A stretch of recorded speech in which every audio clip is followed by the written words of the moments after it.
Hello বন্ধুরা, আমি পিউ আর আমার ইউটিউব চ্যানেল পিউজ ম্যাজিক হোমে তোমাদের সবাইকে স্বাগত জানাই। আজকে একটা নতুন ভিডিও তোমাদের সামনে দেখাবো। আমরা তো কম বেশি প্রায় সবাই ঘরের নিত্য পুজো বা বড় পুজো বা কোনো শুভ অনুষ্ঠানে শঙ্খকে ব্যবহার করে থাকি, কিন্তু দীর্ঘদিন ধরে শঙ্খ ব্যবহার করলে বা আঘাত লাগলে অনেক সময় শঙ্খতে এরকম ধরনের ছিদ্র দেখা যায়।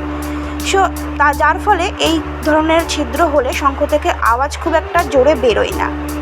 আমাদের সেই সময় তখন নতুন কোনো শঙ্খ কিনে আনতে হয়, কিন্তু বারবার শঙ্খ কেনাও তো সম্ভব হয়ে ওঠে না।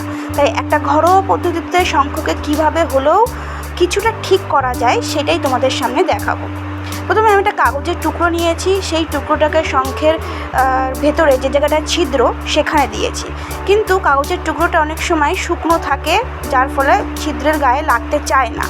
তো টুকরোটাকে হালকা জলে ভিজিয়ে সামান্য একটু জলে ছিটে দিলে বা ভিজিয়ে নিয়ে তারপর সেই ছিদ্রের ওপরে দিতে হবে, ছিদ্রের ভেতর দিয়ে দিতে হবে।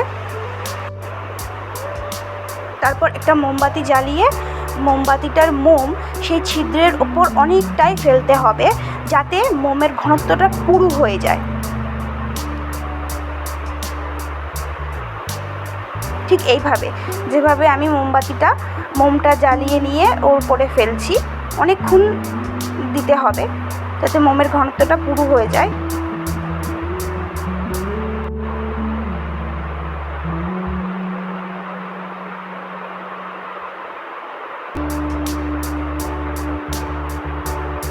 বাস, তারপরে শঙ্খটাকে নাড়াচাড়া না করে একটা জায়গায় রেখে দিতে হবে সারা রাত ধরে।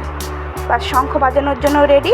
ভিডিও ভালো লাগলে অবশ্যই লাইক করবেন, কমেন্ট করবেন, ভালো না লাগলেও কমেন্ট করবেন, আর অবশ্যই চ্যানেলটাকে সাবস্ক্রাইব করবেন। ধন্যবাদ।